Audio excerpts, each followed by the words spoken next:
With the help of Hashem, we are learning Shekalim Daf Yud Aleph. We are dedicating today's Daf L'Refuah Shalema to Matilde Bas Dora.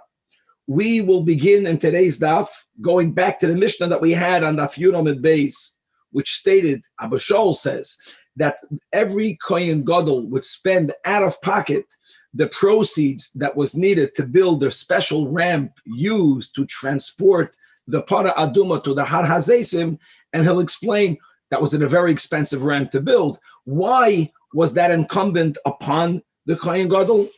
We will be going back again to Shittas Rabbi Akiva in the same Mishnah that holds that we may not use Hegdish funds for business purposes. When we learned the Mishnah yesterday, we spoke out the Korban Ha'edah, and we will see that perhaps it's really a machloikes between Bavli and Yerushalmi as to the reason for it, with a very practical nafkamina. Similarly, when we learned in the Mishnah about what is done with Moisar Peris, when we learned the Mishnah yesterday, we said Moisar Peris means with the profits that Hegdish made when they engaged in business. We'll see that's really a machloikes amoirayim as to what is the meaning of Moisar Peris. Same thing as when we learned in the Mishnah what we use the Moisar Nesachim for. Really, there's a machloikes amoirayim how to define the Moisar Nesachim, and we will be starting today the fourth chapter that will be dealing on the Moisar Ketoides. Now let me explain like this, that every year they would make the Ketoides once a year. We know that the weight used in the Ketoides was 368 mana, which is a measure. 1 mana, the amount of 1 mana was brought every day, half in the morning, half in the afternoon. Now, even though after every few years, the solar and the lunar year equals itself out, nevertheless, every year, if it's a normal, regular lunar Jewish year, so our year, let's say, will have as average 354 days. A solar year has 365 days. That's an 11-day surplus. There's going to be 11 extra mana. On top of that, really, even if you go with a solar year has 365 days. 1 mana a day means we only use 365 mana. We prepared 368 mana. Truth be told, that on Yom Kippur, we made a special avodah with the Ketoides, and the amount that was used was approximately only another half a mana. So there was a real surplus of Ketoides left from 1 year to the other, which is indeed why we say every morning, Tanya bar kapara omer, that achas l'shishim or l'shivim shana hoysem ba'ashal sharayin lachatzoyin. That means that around every 60 or 70 years, the surplus of the Ketoides accumulated to be mamish half of the amount needed, which is 184 mana, and then that year they only made half. Nice. Question is, as we are learning, the Ketoides is brought from the Shekalim. The Shekalim is only used for those years' communal karbanis. So the surplus of Ketoides cannot just be used the next year because it's old Ketoides. Truth be b'diavad, it will be okay, but not l'chatchila. So there has to be a system how to deconsecrate the Ketoides and how to repurchase it with the new Shekalim to render it fit to be used in a l'chatchila way every year, starting Rosh Chodesh Nisan. So this will be the Mishnah that we will learn today. That's going to go. The Mishnah is going to speak about a 3-step process, how we make the surplus of the Ketoides l'chatchila dik, and the Gemara will clarify by adding a 4th step needed. Now, we will learn other details about the Ketoides on Daf Yud Aleph Amid Beis. When they would make the Ketoides, were the kalim, were the utensils, the mortar that was used to make it, did it need to be a klei sharis, which will actually imbue in the Ketoides even while you're making it a higher level of Kedusha, but was it made with the klei sharis?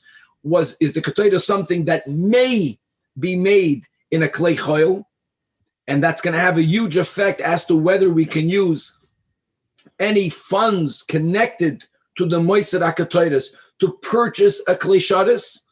Items in the Beis HaMikdash that needed to be made in the klei sharis were items that if there was a surplus of it, if there was something that was connected to its holiness, that will be something that could be used to purchase or to refurbish a klei sharis. Something that need not be made in a klei sharis was not allowed to be used if needed, if there's some extra funds to purchase or to refurbish a klei sharis, and a lot more.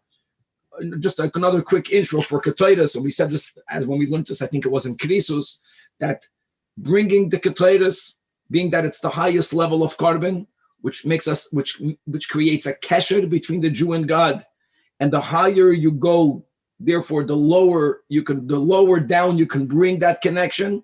So the avodah of the Ketaitis was so powerful that it always manifested, even begashmi, is that the Kohen became rich, and kol haloimet Toiras oila kehilu ikravayla. So similarly, the learning of the Ketaitis has in it a special segula to bring down special brachas, even wealth, but the refuah and all else that one might need.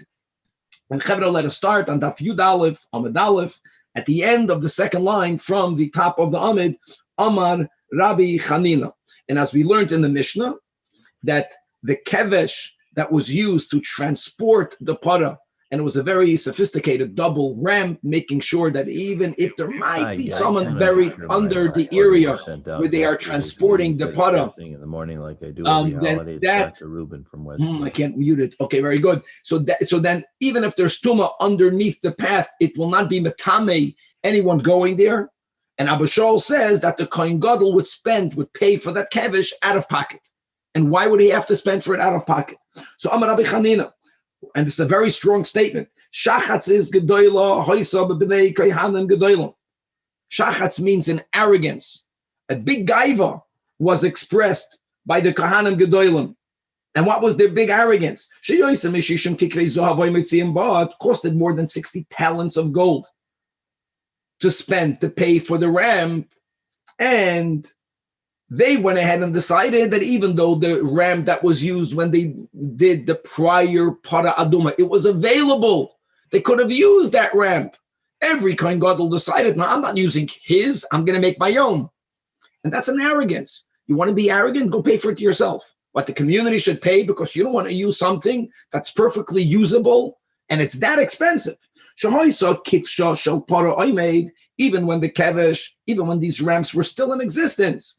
Nevertheless, no Kohen Gadol ever used the ramp of the one that was used by the Kohen Gadol prior to him. What did they do? They would knock it down.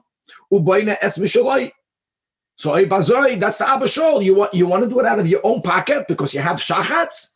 Pay for it. So says Rabbi Chanina.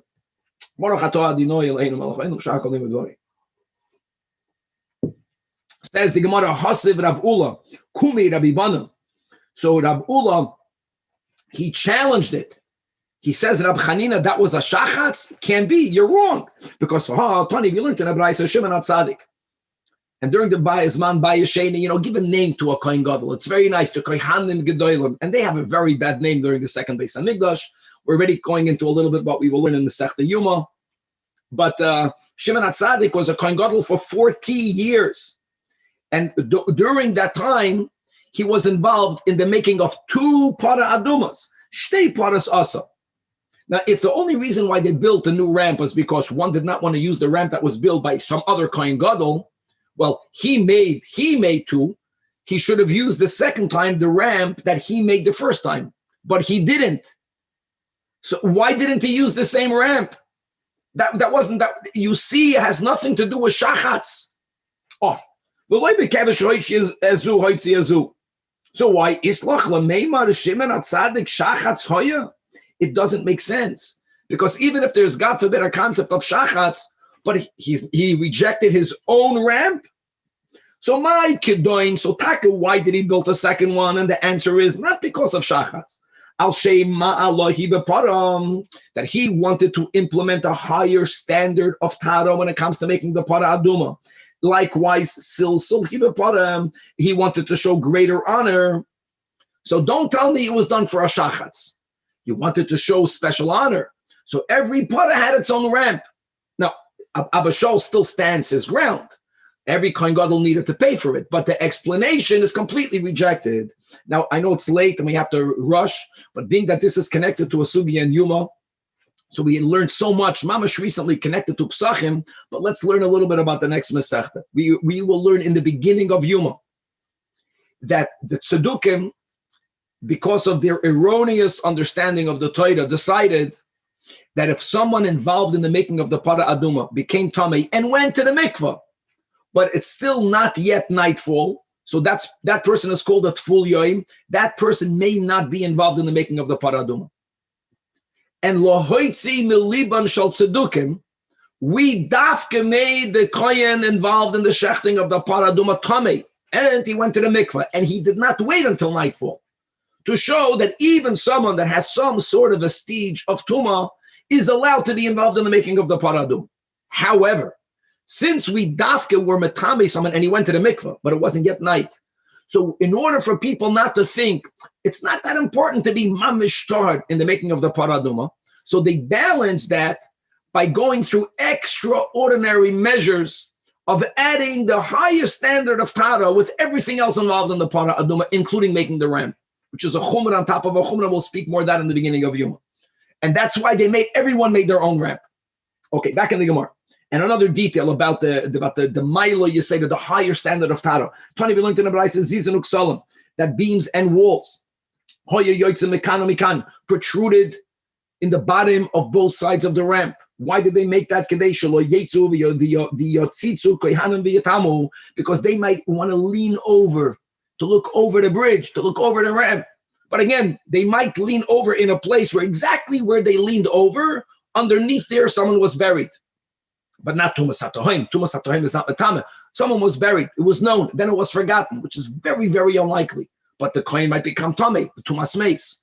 So just to show you, part of the expense of the ramp wasn't just a double ramp. We'll explain a lot more about this in next Masechta, but they noch made a partition that even if they would lean over, they wouldn't see anything. So they Bechlal didn't lean over. We're just pointing out that it's because of the higher standard and the honor, each para aduma came along with its own ramp. Nakuda, back. The Mishnah says, Rabbi Kiva Omer ein mistakelim. So what did we have in the Mishnah? That Rabbi Shmuel said that he was speaking about the shiur halishka, that some of it was used to buy wines, oils, and flowers, and to do business, to engage in commerce.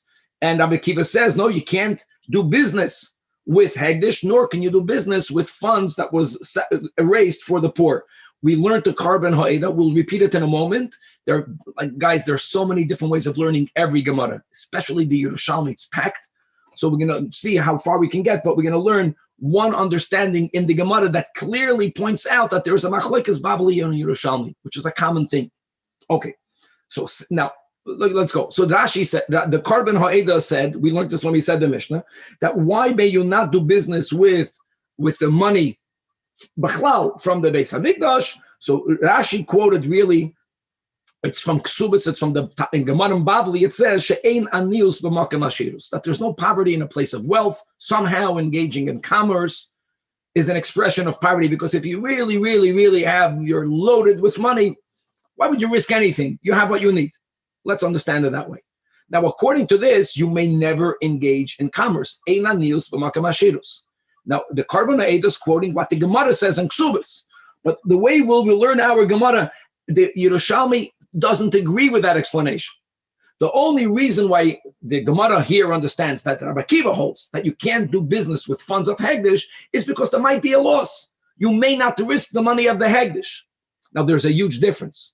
Because if the concern is we don't want a Hegdish to lose the money, what happens if that administrator stipulates that if there'll be a loss out of my pocket, if there'll be a profit, it's going to go to the Beis Hamikdash. If such a stipulation is made, and if the only concern is only for Hegdish not to have a loss, then even Rabbi Kiva, you will be allowed to engage in commerce. So we will learn our Gemara that whatever we're learning is L'shitas Rabbi Kiva, just to make it clear that many people understand that this whole Gemara is Dafka L'shitas Rabbi Yishmael, not to have a machlokes Bavli Yerushalmi. But let's go right. So Ella says the Gemara im ratzah, but there is a way out, in which even Rabbi Kiva will agree you may engage in commerce, and that is that if the person administrating will say that I'm going to do business with the shiur halishka, and if there's a loss, I'll bear the loss. If there'll be a profit that will go lahagdish, then mutter. And indeed, similarly, when it comes to not being allowed to use tzedakah funds for the poor in business. So again, the carbon ha'eda quoted, that's from the Gemara in Bavli, because if the money will come to the fund, if the money will be tied up in business, there won't be liquid. But here again, the Yerushalmi understands the only problem is because they might lose the money. And it's so tragic, as we heard recently, not even to mention names of people that were the biggest ganovim with making these pyramids. How many tzedakah funds lost their money by a ganeva? You might lose the money. But if the only reason is because the money might be lost, so again, if the admin that's involved in the business says that if there's a loss, it's out of my pocket, then it will be allowed. And that's the understanding of our Gemara. And therefore, kahada, like bar zemina, that's the name of a person, that is pikit gabei, that they entrusted, they put in his custodianship, midal the yasmin, the money of orphans, and also the sholet abimana, whether he can use it for an investment. And Amar Lei, again, this is the way we'll learn the Gemara. Now, we really follow Rabbi Akiva. Rabbi Akiva says you may not. But Rabbi Akiva only said you may not because there might be a loss. That if you will want to make the following stipulation, that that if there'll be a loss, it's all yours. The agra, but if there's going to be a profit, so here it's interesting what he told him. Then you both share in it. See, before we didn't have that you both may share in it. Because before we were learning about Hegdish. From Hegdish, we may not share anything. From the orphans, you can share.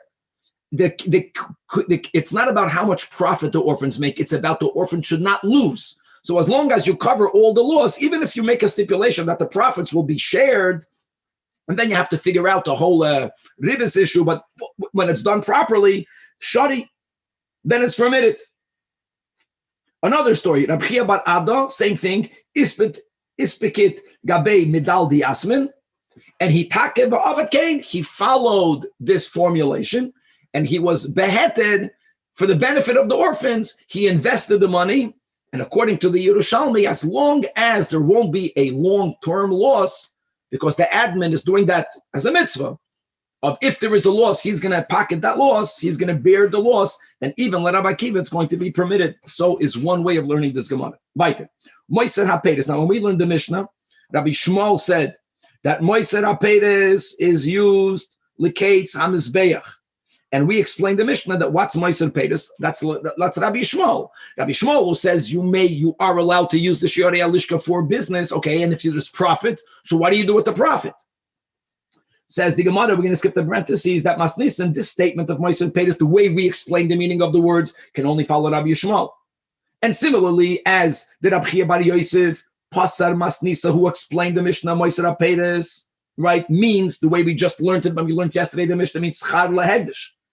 And therefore, the other two Tanoim in the Mishnah, which is Rabbi Akiva and Rabbi Chanina, they reject the Shita, which they do, because according to them, you may never do business with the Beis HaMikdash funds. I know we just learned an exception in the Gemara, but generally, so you can't even do it.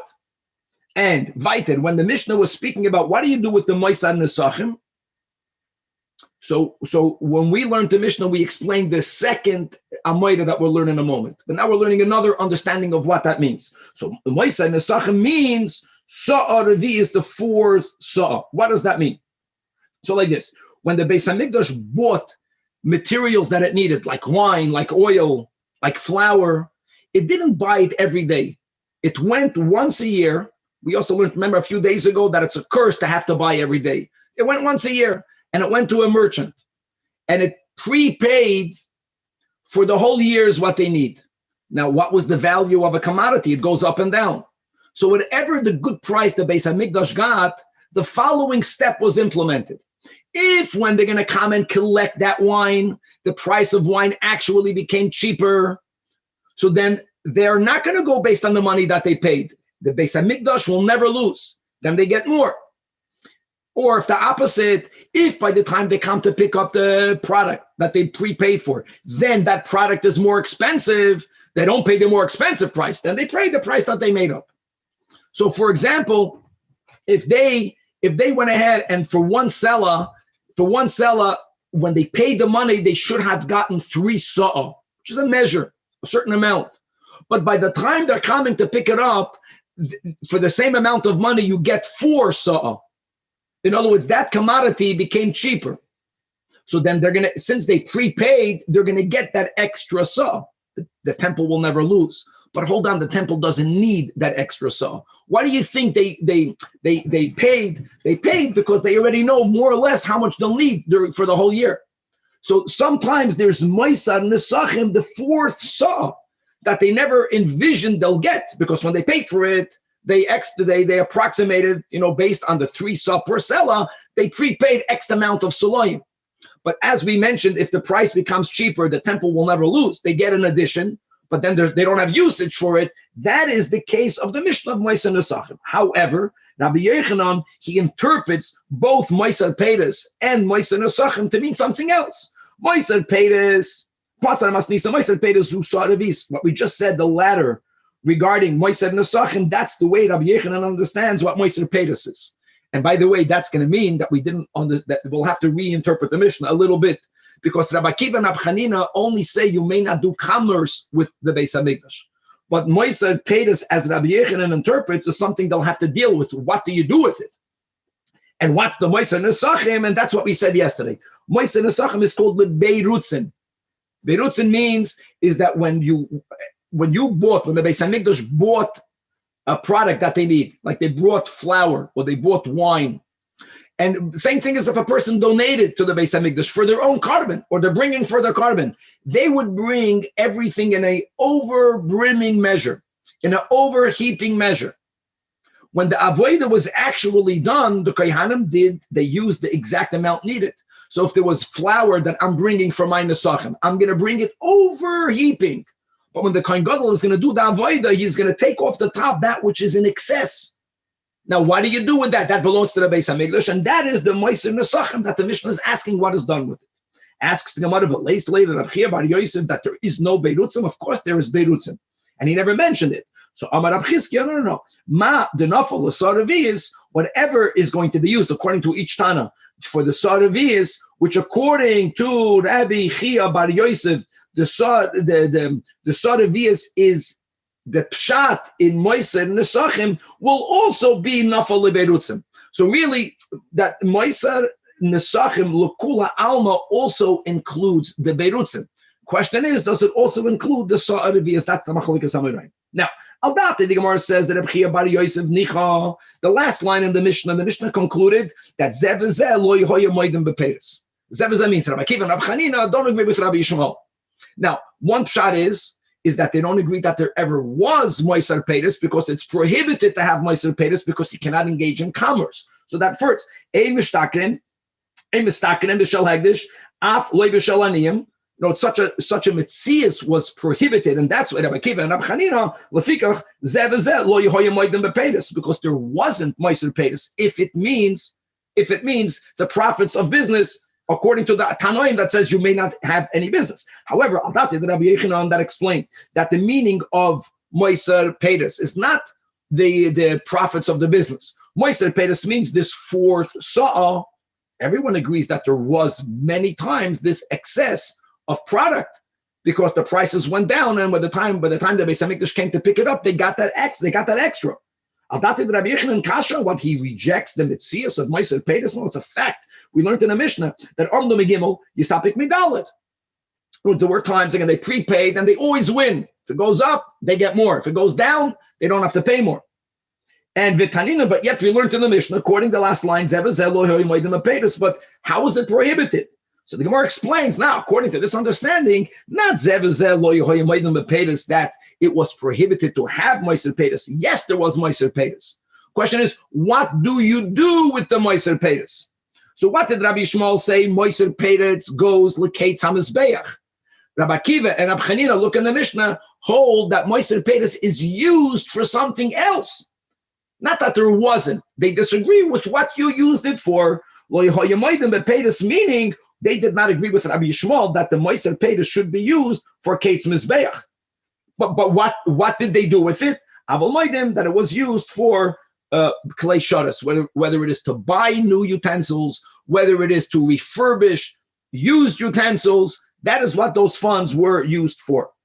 Right, says the Gemara. Connected to what we learned yesterday. At Kedoin, Beirutzei Tzibur. Until now, right, it makes sense that when there was a carbon tzibur and it was filled to the top with flour, and then when the kohanim did the avodah, they didn't need it to be overheaping. So therefore, there was a excess. They took off the top. You have Moisar Peres, if that's the meaning of Moisar Peres. or if that's the meaning of Moiser Nesachim.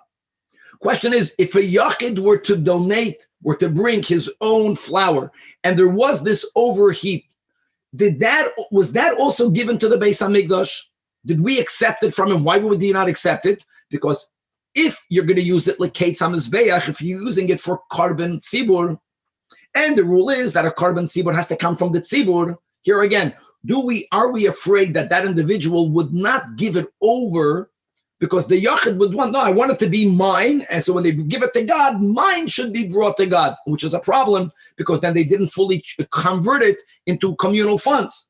So the question of Hafilu Beirutze Yachid, and what's going to happen if you use this, right? Because if they don't properly give it over, so we're going now with the sheet of Rabbi Akiva and Rabbi Chanina, that you use this for buying a klei shadas. Klei shadas has to be public, has to be bought from public funds. Do we have such a fear? And therefore maybe we don't even accept it. We give it back to him. So the Gemara says, no, we don't have such a fear. Just like we learned, and we learned this yesterday, that Isha Shashas HaKasonis Lebanon. We mentioned yesterday a kohen gadol. It's really any kohen. That if a mother, or if a wife would like to make for her husband to kohen his big day kahuna, then it's kosher, even though she paid for the materials. As long as and we trust that she'll properly transfer it. So therefore, even when a yachid brings over-brimming materials for his private karbanis, if there is an excess, we tell that yachid, donate it for the Beis HaMikdash, and we believe that he'll fully give it over, and yes, and therefore it could be used like Ketz HaMizbeach, it could be used to buy a klei shadas. Another question. Why would that product become sanctified? Like, why would it belong to the temple? If I bring something and there's an excess, why would it not be mine? And the answer is because since it went inside the keli, it became sanctified because it was in a klei shadas. Now, when it comes to liquids, right, I have a keli, and you fill it up to the top, and we know because of the tension, right, the liquid goes on top of the rim, and then when they give it to the Beis HaMikdash, could be a few drops fell out, and that accumulated. That's part of the Moisar Nesachim or the Moisar Peris.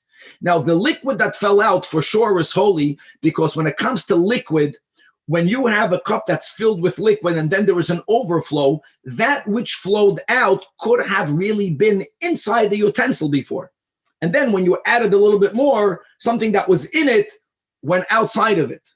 But when you have a solid overbrimming of flour, the flour that's on the top, the flour that falls out probably was on the top, probably was never inside the utensil. Now, if something was never inside the utensil, it never got sanctified. So maybe Bechlal, that will go back to the donor. It was never mukdash to begin with. That's the final topic of this Perek. At Kedoin, what we learned until now, and this is true specifically when it comes to a Yachid's Beirutzim, because again, why is it the temples? Maybe the person, should be told, you gave more than needed, the rest is yours. Beirutzei lach, like we explained, because that which overflows probably was inside the utensil, and therefore it becomes holy. And it's also amazing, something that was mukdash in a klei shadas, that's also the sheet of Rabbi Akiva. What do you do with it? You buy new klei shadas, because that's the rule. If something became holy because it was dafka done in a klei shadas, so if there's extra funds from it, use it for that which sanctified. Aval beirutze yavish, what do we do with it? Maybe b'chlal it's not holy. Maybe it should go back to the yachid.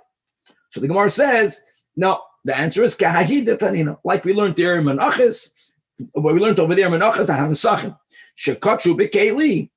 Now, there's two ways of learning the Gemara. We're going to learn it we're going to pick one way. Nesachim includes both flour and wine, and the Mishnah does not differentiate. And the Mishnah says clearly that if there's nesachim and the nimsa hazevach, for example, puzzle, and the zevach became invalidated, what do you do with those nesachim? So im yeshom zevach achar, then yikravu imay. However, ve'im lanu, let's skip the brackets, if until you found another carbon, these items that were already sanctified, right, were overnighted, and that's the klal, that's something that has kedushas haguf, because it was mukdash and a klei shadas. If there was lina, it becomes invalidated, then yufselu belina. The Mishnah does not say, whoa, it depends. The part that's in it becomes pasul belina, but maybe the overbrim of yavesh that was on top of the keli does not become pasul belina. No such statement is made there. The Mishnah does not differentiate. And therefore we learn, that's the one way of learning the Gemara here, that even the overbrim of Yavesh, even if it was never physically in the utensil, so what? It's considered that it was in the utensil, and therefore it becomes Mukdash, and therefore, yes, it goes to the Beis HaMikdash, and that you have the machlokes between Rabbi Yishmael and Rabbi Akiva and Rabbi Chanina, what you do with it. Let Rabbi Yishmael, Keitz HaMizbeach, right? Let Rabbi Akiva, if that's the pshat of Meiser Peres, Rabbi Akiva, Rabbi Chanina, you use it to buy a Kli Shados. And with that, we move into the next Mishnah. I'm sorry, the Perek Revi began yesterday in Baruch. Now we're going to learn the third Mishnah already, Halacha Gimel. Halacha Gimel, the fourth Perek began 2 days ago. The Halacha Gimel in Perek Revi. Moisar Ketoides. So as we explained in the intro, every year the Ketoides was used in a precise measure. Even the avodah that was done on Yom Kippur, and the avodah of Yom Kippur was Maloi Chafnov.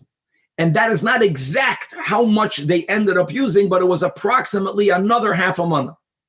So we make 368 mana every year. Even in the long run, when the solar year and then the Yiddish calendar becomes aligned, because sometimes we're 11 days lesser, a Yiddish calendar. But if there's a leap year, then we can be many days more. But over the long run, every year there was excess of the Ketoides. And what happened to it? We kept it in the Ketoides chamber. And we kept on using, and every year a little bit more excess, a little bit more excess. And then the Bar Kapara says, how much more? It's not exact. That once in 60 or 70 years, we already had at the end of the year 50% what's needed for the next year. Achas l'shishim or l'shivim shana hoysa ba'a shel shirayin lachatzoin. The shirayim of the Ketoides was already, it hit 184 mana. Then that year, they would only make 184 mana of Ketoides. Problem is, we learned that the Ketoides is bought with the shekel. We are learning the whole Masechta that every year they brought the Korbanos Tzibur from the new Shekalim.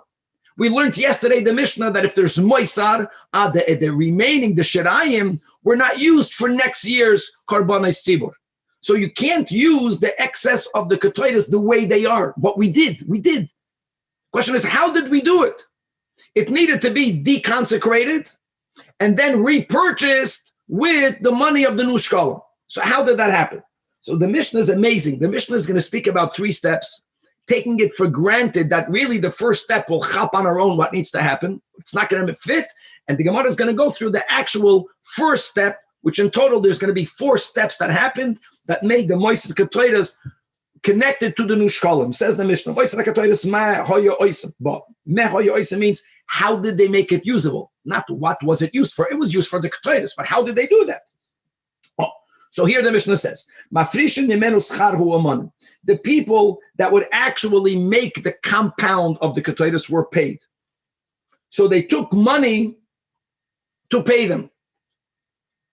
Now, that money came from the Lishka. It came from the Trumas Alishka funds. That money is already holy.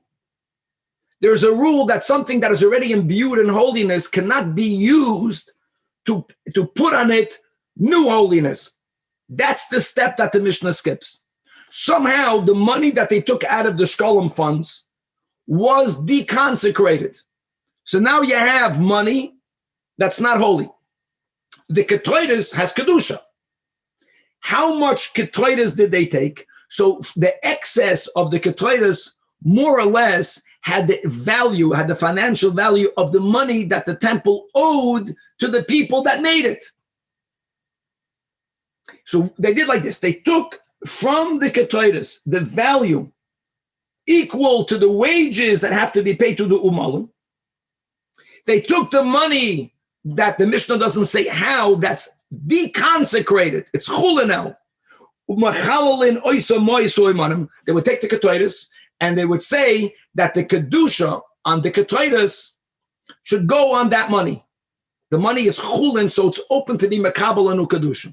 So they deconsecrated more or less that excess of that year of the Ketoides. They would pay the umanim with the deconsecrated Ketoides, which is chulin now.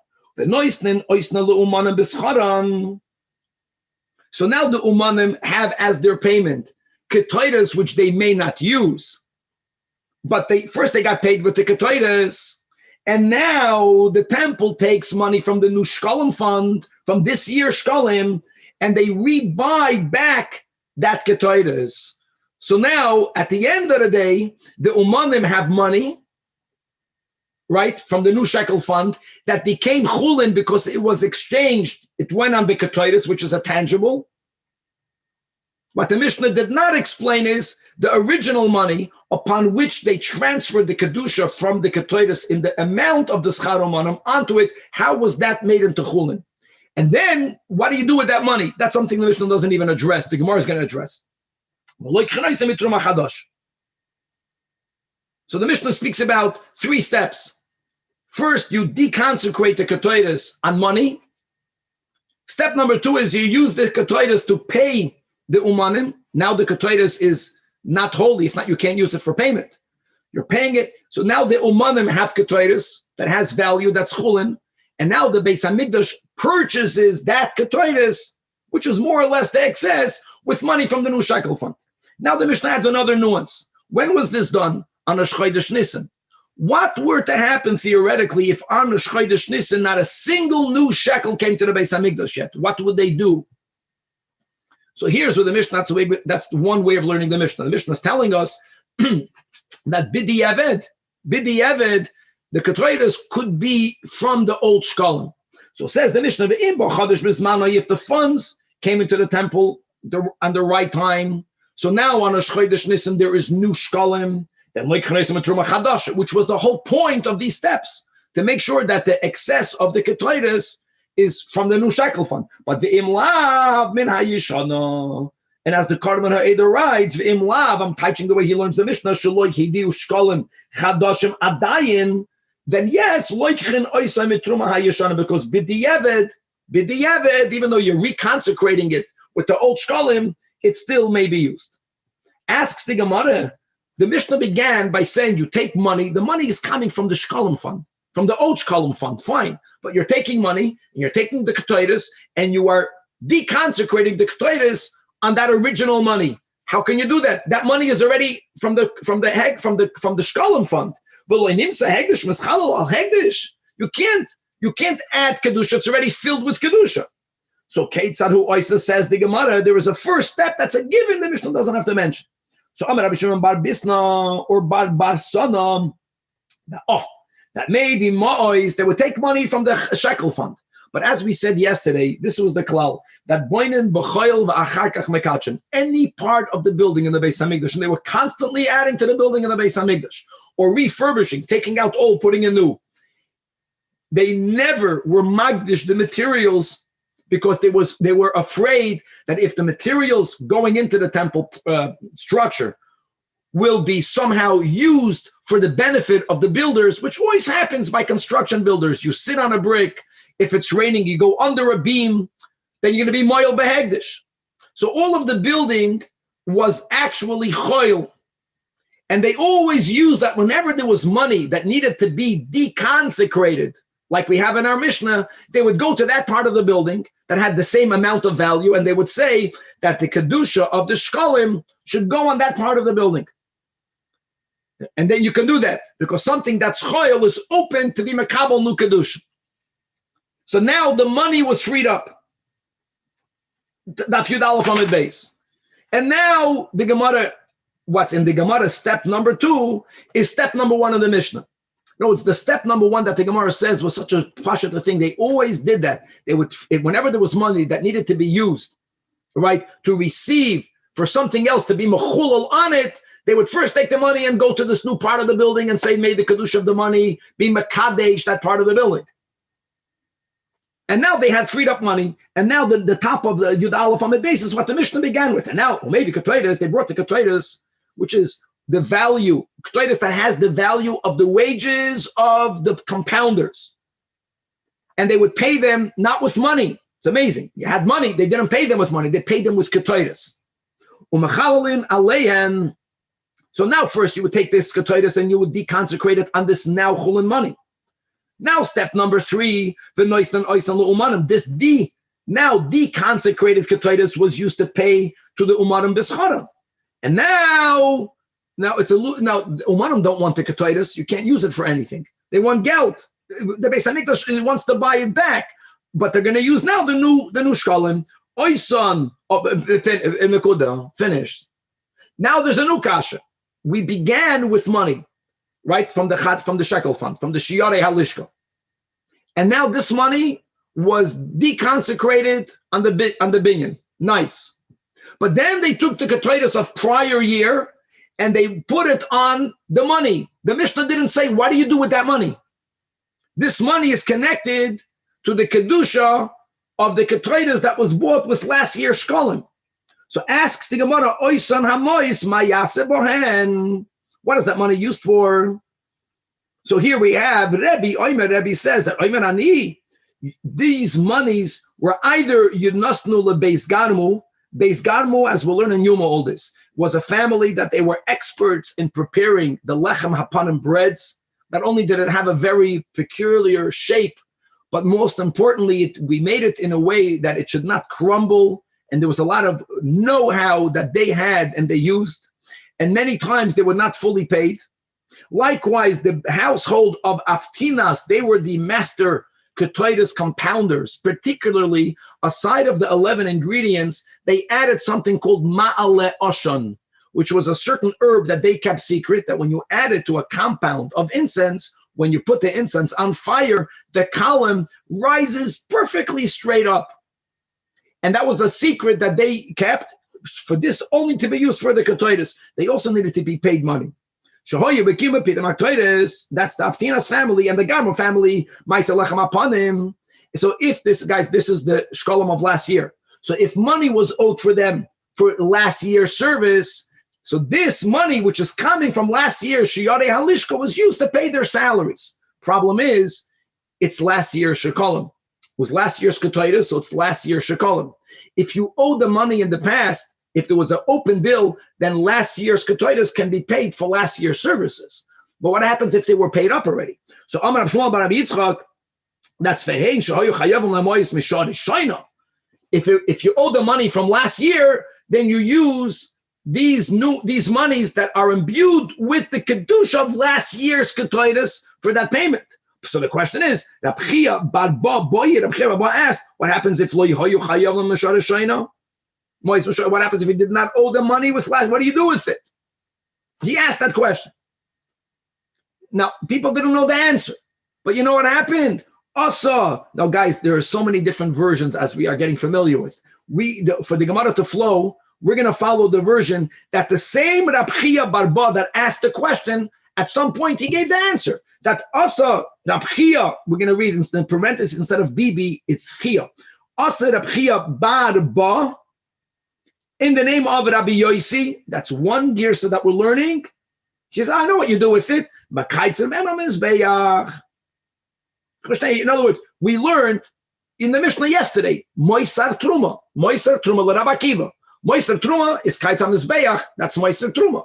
If you have leftover money from last year, Moisar Truma, you buy Karbanis Tzibur l'Kaitzam Mizbeach. The problem is that it's sometimes in the Gemara Bavli, who Moisav love, who Mefarak love. It's not what happened over here. He had a question. At the same time, he knew the answer. So why did he ask the question? It's not like he had a doubt and later he came to that conclusion. The Gemara is asking that Rabbi Ba Bar Koyen asked in front of Rabbi Yosi that Mechalfa Shitasi Rabbi Chia Bar Ba, did he somehow change his opinion? Changing his opinion, meaning that Taman Srichalei. We began with him asking. He wants to know. He didn't know. And here, did he know or did he not know? And it's not that he didn't know and then he concluded. The Gemara is going to clarify what happened. The Gemara explains, no. That Srichalei means he was in need. His question was whether it could be used for a klei sharis. That was his question that was not answered. When we quoted the same Rab Chia bar Ba, knowing that it could be used l'keitz hamizbeach, he knew that these monies could be used l'keitz hamizbeach. Taka could be used. He added a question. Can you also use it to buy klei sharis? Now, why is that a question? What is that contingent upon? So now we're going to learn in the Gemara that really there's a machlokes amoraim whether the ketores needs to be made in a klei shados. Could it be made in a klei shados? For sure. Does it need to be made in a klei shados? L'may nafkamina, right over here. When are monies from the excess of a product allowed to be used for that klei shados, for a klei shados? If that needs to be made in a klei shados, anything that needs to be made in a klei shados, if there's somehow a surplus of funds from it, so it makes sense, since it itself needed the klei shados, use it to buy another klei shados, to fix the klei shados. If something does not need to be done in a klei shados, then you may not use it for a klei shados. So the real question is, that was really the kasha of Rabbi Barba that no one answered. No one knew the answer, so he said, okay, use it like it's on mizbeach, that for sure you can do. Does ketores have to be made in a klei shados? Because really, the ispalgon, there was a question, there's a machlokes. If pitma bechulin, if they compounded the ketores in a non-consecrated utensil, Rabbi Yossi ben Rabbi Chanina says it's possible. Rabbi Shua ben Levi says kosher. So he didn't know which side to take. That was his inquiry. But now that we quote this machlokes, now the Gemara says what's underlying their machlokes? We're not giving a svara, we're giving psukim. That ma tamad Rabbi Yossi ben Rabbi Chanina, which is the shita that says that if you made it in a keli of chulin, it's psula, because when it says in Parshas Kisisa, the words kodesh, he understands these words, shetehei haviyasa b'kodesh, that when you make it, from the beginning, it has to be holy. How will it be holy from the beginning? Because anything that's put in a klei shados automatically acquires kedushas haguf. In other words, it has to be made in a klei shados. And what's the reason of Rabbi Shua ben Levi that says that if you made it in a klei chulin, it's okay? Because he teaches the words kodesh, all he cares about is that shetehei ba'a mitrumas alishka, that we don't allow the ketores to be privately owned. But when they make it, they can make it in a klei chul. Okay. Amar Rabbi Yossi bei Rabbi Bun. I want you to know, now that we go to this machlokes, that... Go ahead. A quick question. So, according to what we're learning right now, if it had to be in a klei shados, so therefore the leftovers had to be used to buy. Could be used. Not only like Ketz HaMizbeach, you can also use it for a klei shados. But Ketz HaMizbeach, for sure you could use it. For sure you could use. That's why he knew it can be used for Ketz HaMizbeach. He knew the answer, but he still asked the question. He wanted to know whether you can also use it for a klei shados. Beautiful. Bite. Now, we're showing that this argument it didn't begin here. That Amar Rabbi Yossi ben Rabbi Bun, I want you to know that the shita of Rabbi Yossi ben Chanina that says that if you made it in a klei shados, it's possible, that follows the shita of Shmuel, is Kish Shmuel, possible, psula. And the other opinion that we just quoted, which is Rabbi Yeshua ben Levi, that says Keshera, he follows Rabbi Yechanan. So in other words, it's really a machlokes between Shmuel and Rabbi Yechanan. Betaninon, as we learned. That what? Now this is that's Ksheda. This goes on the latter statement. Hamagdash nechasav. We're going to have this Mishnah here in Shekalim soon. If a person was magdash all of his belongings and he had items that are good, are fit to be used as a communal carbon. Now the Mishnah there specified flour, wine, oil. The Mishnah gave those specifications, and then the Mishnah adds and anything that's good for a carbon sibur. So what is that adding? That was already not specified. And on that, Rabbi Yechanan teached that the Mishnah used this expression, things that are ru'oyin or carbon or sibur, that's including the ketores that's not explicitly mentioned in that Mishnah. Now hold on. How can there ever be ketores that's privately owned if ketores can only be compounded in a klei shados? It will never be privately owned. So you see from over here that Rabbi Yechanan also must ascribe to the possibility, to the permissibility of making the ketores in a klei chol. So there could be a mitzias of ketores that's not holy. Now that we began our Mishnah, and we explained that the moiser haketores was deconsecrated by putting it on our money and then giving it to these umanim, this refuted this whole proof. Now the Gemara says, no, what are you talking about? You have no raya that just because Rabbi Yechanan said that the Mishnah means ketores, it doesn't mean that he says that you can make it in a klei chol. Maybe Rabbi Yechanan holds the ketores must be made in a klei shados. Must. How is it possible for ketores to be chulin Oh, Omar Rabbi Oishia, no, Tichtoir, explain Rabbi Yechanan. But Oman, Mishal Beis Aftinas. As we just explained, the 4 steps. The second step was that the third step is that the Ketores was given to the Umanim. And when you gave it to the Umanim at that point, before the temple brought it back, it was Chulin. Now, the Mishnah later is speaking about that Jew who declared everything that I belong should go to the Beis HaMikdash. And the question is, what happens to it? And yes, he can be referring to the Ketores. So there's no Raya. Weiter. Samar says, as we said above, who holds that it's psula if it's made in a clay choil. This follows the Shita of Shmuel. How do we know that? The Amar Rav Huna, in the name of Shmuel, Machteshes, the mortar in which the Ketores was ground, Asu Oisoi Kichlei Sharis Lekadesh. He says clearly that Machteshes was made into a Klei Sharis, because we wanted that the Ketores from its very inception should already be consecrated. How does that happen? Because it was put on a Klei Sharis. Now we have a problem. All back there, we're learning one thing. My friends, there are many levels of Kedusha. Yes, we began at Nachantapa, the beginning, this whole sugya, that they would deconsecrate the Ketores. Hold on. How can you deconsecrate something? Yeah, the Gemara explained that the money the Kedusha went onto the building. Fine. Anything that became holy on the level of Kedushas Haguf, and L'cho'oida, that's because it went into a Klei Sharis, cannot be deconsecrated prior to it becoming invalidated. So now we have another problem. And by the way, this problem is specifically on Shmuel, but we never had a shita that said that it has to be done in a Klei Choil, right? The question was, if it was done in a Klei Choil, whether it's good or not. The Gemara is saying, well, hold on, if it's done in a Klei Kodesh, then you're stuck the whole system, the whole procedure of deconsecrating it in order to repurchase it with the Nushkalam won't work. That we're going to skip the parentheses. Rab Chuna in front of Rabbi Yosi, Davar she Kidash. That's something that became consecrated in the Klei Sharis, which means it has this higher level of Kedushas Haguf. How can you b'chlal redeem it? Bamba Kasha. So Amalei, he says, well, you're not asking your question only on this, on Rabbi Yosi ben Rab Chanina. You're asking a question on Shmuel. What, you think Shmuel didn't know of this question? He says, Amalei v'loi de Shmueli. First of all, the shita that it's possible is clear. Shmuel said that.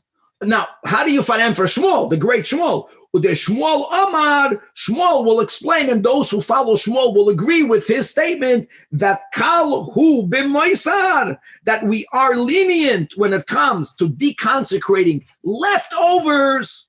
That even though, yes, there is a cloud, that something that's imbued with Kedushas Haguf cannot be deconsecrated unless it becomes invalidated, but something that is now called moisar, something that's now called leftovers, we are lenient and we make the exception that you could deconsecrate it even though it's not invalidated. And this is really subject to Amachloike Shmuel and Rabbi Yechanan. And Shmuel will go, L'shitasai. The emes, even what Rabbi Yechanan holds, is also up to a debate, as we'll see in the ending of the Gemara. There is Palgun, because there is a machlokes. The machlokes that we have explicitly was not the negeya, the moisar of ketores that has kedushas haguf, but it's something very similar. Now, every day in the Beis HaMikdash, 2 tamids were brought every day. How many animals did they have in stock? We also learned this together. They tried to always have at least 6 animals in order for every animal to be inspected over a 4-day period. Another reason why they always would have 6 animals, and that's because being that this inspection to make sure that the animals are unblemished may not be done, not on Shabbos and not on Yom Tov. And it's possible that even in Yerushalayim, there was a 3-day Yom Tov. It's possible that's Shabbos, Rosh Hashanah, or 2 days Rosh Hashanah and Shabbos. So over that 3-day period, you're going to bring a total of 6 animals. And since you may not examine it for its blemishes on Shabbos and Yom Tov, so they always had at least 6 animals in stock. Now I have the same kasha we have in the Ketores. If every day they have at least 6 animals, how many animals did they bring every day for the Talmud? 2. Which means at the end of every day, minimum, they had 4 animals.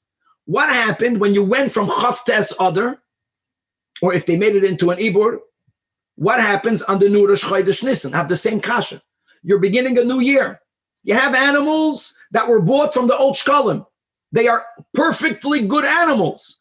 You can only bring them, at least lechatchila, if they are purchased from the Shekalim Chadatin, from the new Shekalim. How did you do that? So again, these animals have to be deconsecrated. Then they have to be repurchased with the new Shekalim. But these animals are not blemished. Same problem. Animals that are imbued with Kedushas Haguf now by items like Ketores, it has to do with whether they were put in a Klisharis. But when it comes to an animal, if this animal is already designated, this animal is designated to go on the altar, that's Kedushas Haguf. So the same problem.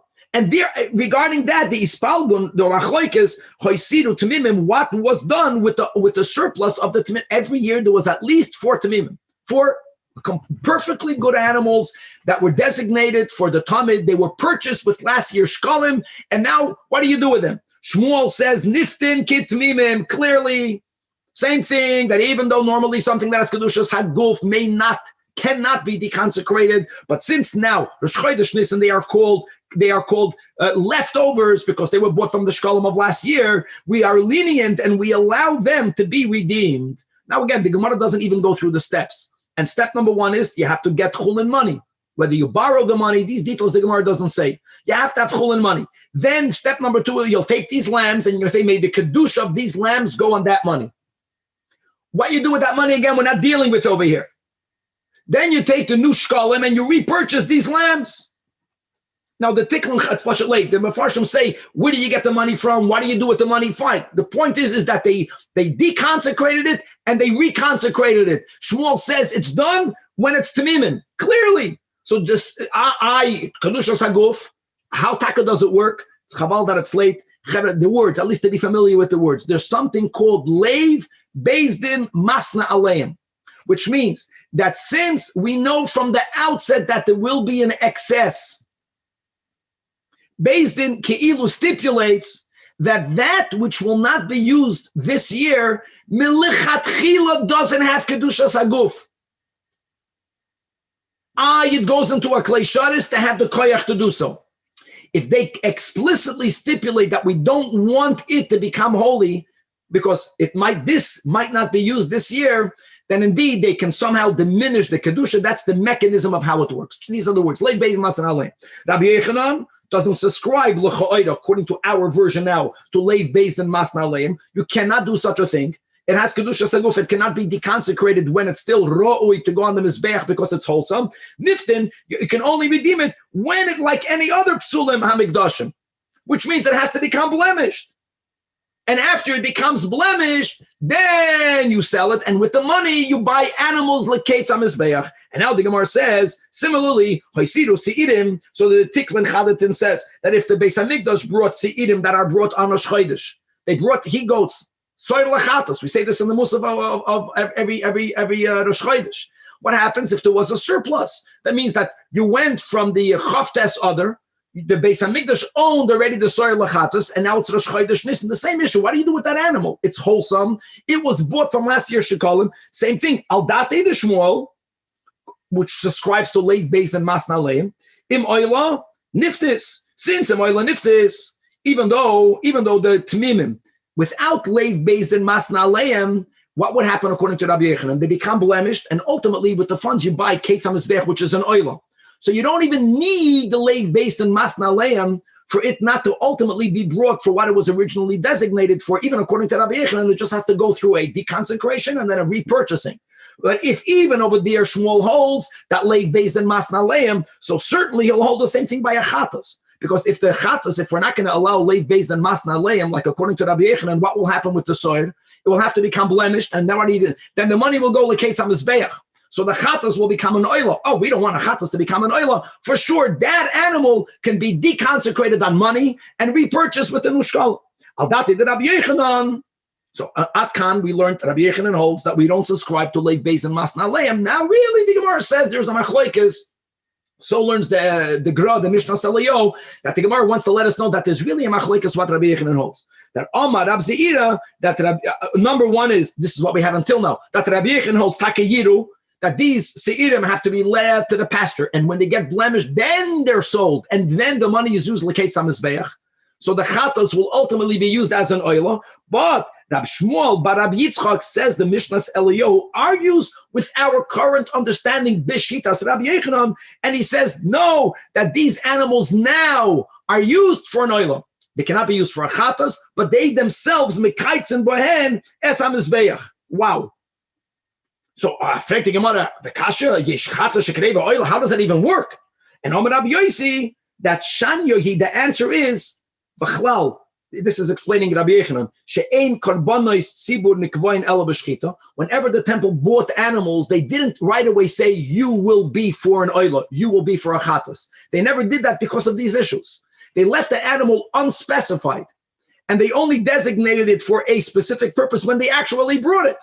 So the seirim lechatas, they were mukdash, but they were never mukdash lechatas. So they can use this la'oila, and or amar Rab Chiyam. It's not that no animals were ever nikboim. That even, again, this is the way, even Rabbi Yechanan, according to this latter opinion, subscribes that sometimes we say leiv based on the masna leim, that tanai based on who, that based on makes a stipulation, not the negaya all of them, that the ones that will become surplus animals, those are the ones that retroactively were never designated for a specific purpose. Coming back over here, the nakuda is that, yes, even according to those that hold that the ketores must be made in a klei sharis, yes, it has kedushas haguf, and normally something that is imbued with that level of kedusha cannot be deconsecrated, but leftovers, because of this mechanism of leiv based and masna haleim, we are kal, we are lenient, and yes, we allow it to be deconsecrated, and we had in the Mishnah the 3 steps, and then the Gemara added the first step, how you made money chulin, then you brought the moisanah every year, then they put the kedusha of the ketores on that money. That money now is going to be used for sure l'keitz hamizbeach, maybe even l'klei sharis. Then the ketores was used to pay. You pay the workers. The workers have chulin ketores that they may not use. And now, based on the base of Mikdash goes with the new Shekalim, and they repurchase that ketores, gavaldik, to be continued. All right, let's go down.